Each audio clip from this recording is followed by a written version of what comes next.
Bien, bonjour, donc je m'appelle Patrick Lanet,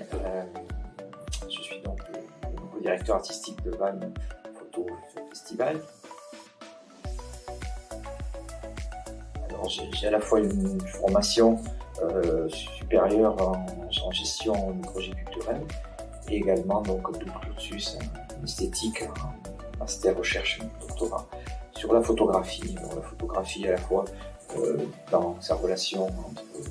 avec l'art contemporain, son interrelation, interpénétration, également sur la photographie latino-américaine, photographie et continent que je connais assez bien puisque dans mon parcours professionnel à ce jour, j'ai été à la fois dans le réseau des écoles supérieures d'art visuel, notamment pendant 7 ans et demi directeur adjoint de l'École nationale de la photographie d'art, et également dans le réseau des centres culturels Institut français à l'étranger, Colombie, au Pérou et récemment au Mexique. Et je suis actuellement commissaire d'exposition indépendant et œuvre dans le champ de la photographie, mais également dans les projets d'ingénierie culturelle qui mettent en avant la dimension inclusive, la participation des habitants, des citoyens dans ces projets artistiques et photographiques. Et je fais partie également, j'en parlerai un petit peu plus tard, d'un dispositif comme médiateur qui se nomme les nouveaux commanditaires.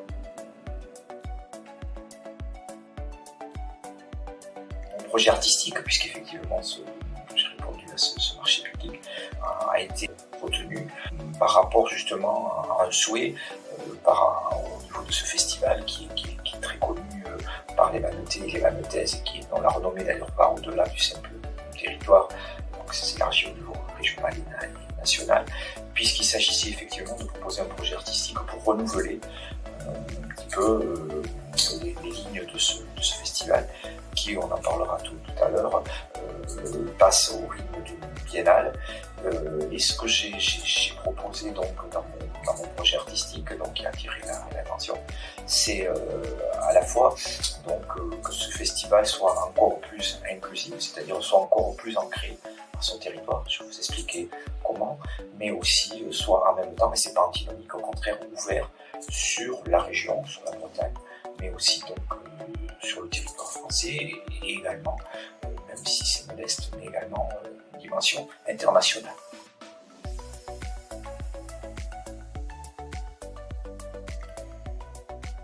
Alors donc le fait que ce festival passe en biennale est aussi pour moi et pour les habitants de Vannes, je crois, un fait important. Déjà par rapport à sa durée, donc c'est un festival qui va durer pendant 7 semaines. Je parlais tout à l'heure de la dimension inclusive qui va permettre de développer autour de sa programmation la relation au public à travers toute une série de dispositifs de médiation, de visites guidées, d'expositions et aussi d'autres éléments de médiation qui vont se développer avec mon projet artistique. Ça, je crois que c'est important en termes justement d'interpénétration et de dimension inclusive par rapport à la population. Donc, les moyens effectivement sont concentrés sur 2 ans et non pas répartis sur une année. Donc ça permet effectivement d'élargir un petit peu plus le spectre des propositions, des expositions et des manifestations qu'il y aura autour. Et je pense aussi en termes de visibilité et de lisibilité, notamment sur le département Morbihan. Je pense bien entendu au deuxième festival comme Vannes Photo Festival renommé sur ce département. Ça va permettre de dialoguer également avec les autres festivals et les autres centres photographiques. C'est aussi un axe de mon projet pour travailler et mutualiser les moyens et justement être plus lisible et plus visible sur le territoire. L'objectif de ce festival est de mettre en avant son label Vannes Photo Festival, la thématique de photographie et la mer, photo et la mer qui était un peu figure de proue pendant de longues années, n'est pas laissé de côté, bien entendu, sera traité dans différentes expositions, mais en tous les cas, c'est mettre en avant le label Vannes Photo Festival. Alors comment? À travers 5 axes, donc qui sont les 5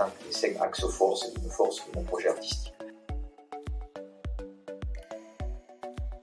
Le premier est de mettre en œuvre une démarche citoyenne donc, qui s'inspire justement des nouveaux commanditaires pour que 9 expositions, donc exactement, vont s'articuler autour d'un thème citoyen qui a été déterminé par un groupe de citoyens et citoyennes de Vannes qui ne sont pas des professionnels de l'art et de la culture, qui ne sont pas non plus des élus, des personnes à responsabilité, mais qui sont des personnes, alors je peux vous citer à l'intérieur, il y a des commerçants, il y a des retraités, il y a étudiants, il y a une enseignante, il y a des travailleurs sociaux, avec lesquels donc j'ai travaillé pour que eux-mêmes déterminent une thématique qui leur apparaissait un enjeu important à la fois pour le territoire, par rapport donc à Vannes, mais également, bien sûr, qui dialogue et qui s'inscrit avec des problématiques de société qui sont les nôtres aujourd'hui et qui plus est, après cette période, on est encore dedans, qu'on vient de traverser, compliquée de crise sanitaire. Donc ça a été le premier axe. Et ce premier axe, donc, qui a été détaché par ce groupe de citoyens, s'appelle One Life. Et l'idée, leur idée, c'est comment bifurquer, comment penser et agir autrement. À travers de cette thématique, je vais moi-même proposer un certain nombre d'artistes qui vont rentrer dans cette thématique citoyenne, qui sont en train d'être validés par le comité citoyen, et les 4 associations et le collectif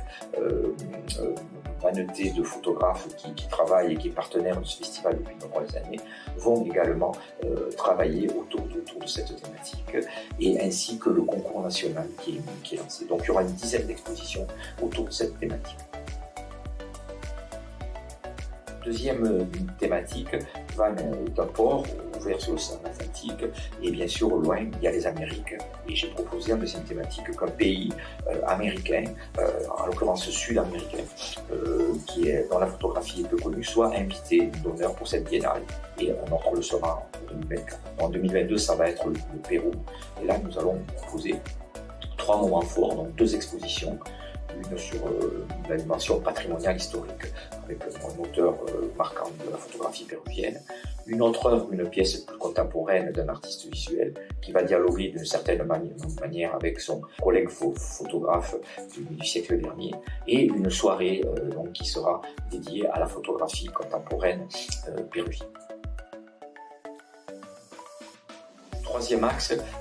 dans la programmation du festival, il y a le kiosque que vous connaissez tous, ce lieu dédié à la photographie, et j'ai la responsabilité,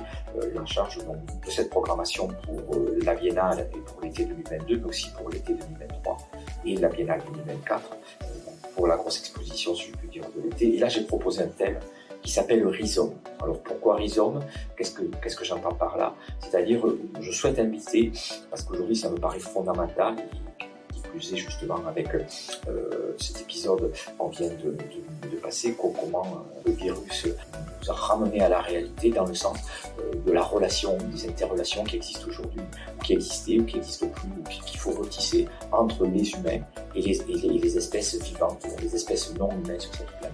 Donc c'est pour ça qu'en 2022, dans le cadre de la Biennale, il y aura un Rhizome 1 avec un artiste, en 2023 un Rhizome 2 avec un deuxième artiste, et en 2024 un Rhizome 3. Et mon idée serait pour 2024 inviter justement un artiste qui travaille sur ces thématiques en résidence ici pour travailler à mettre un projet. Quatrième que j'ai proposé, c'est renforcer toutes les actions de médiation qui existent et qui vont être bien sûr présentes, développer toutes les visites guidées pendant qu'il y a le festival, ces visites aussi qui croisent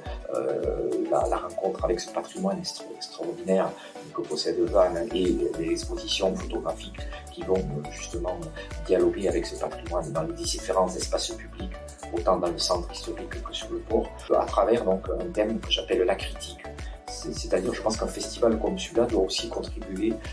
à développer le regard, la façon de voir les images. Parce que je crois qu'apprendre à voir est à la portée de tout le monde. Et par rapport à cette thématique de la critique, donc j'invite 4 critiques de l'image, de la photographie connus en France qui vont être présents, dont un rédacteur en chef national. Et pendant les 3 jours d'inauguration du festival, on va proposer des cafés des images qui vont être mis en forme dans un espace agora ouvert à tous pour qu'un dialogue s'installe entre un critique et un artiste invité, avec la projection d'images devant l'écran, mais aussi et surtout que la parole circule. On va créer avec ce café des images et la présence de ces critiques un lieu où justement apprendre à voir est à la portée de tout le monde. Donc une dimension pédagogique aussi de ce festival, par rapport au jeune public bien entendu, mais pas que, aussi par rapport au public adulte. Et enfin, le cinquième axe, mon projet artistique qui va se déployer dès la biennale à venir, en avril et mai 2022, ça s'appelle Tremplin. Et l'idée, ce festival donc, qui existe depuis 18 ans, et là vraiment je tiens à le dire, moi je m'adosse à tout ce qui a été fait. Et l'idée, c'est d'inviter un collectif de jeunes photographes, alors plutôt professionnels, qui sont dans une démarche, en tous les cas, professionnalisante, bretons, j'en ai déjà repéré un,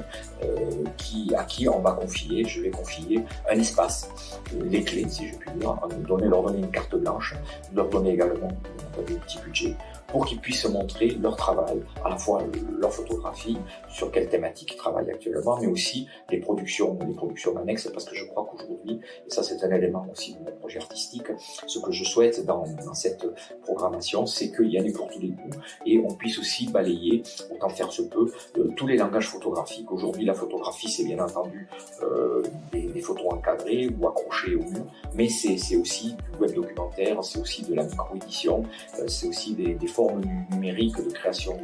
et de diffusion. Et dans mon projet artistique, vraiment, je souhaite que le Van Photo Festival soit ouvert à toutes ces formes contemporaines du langage photographique.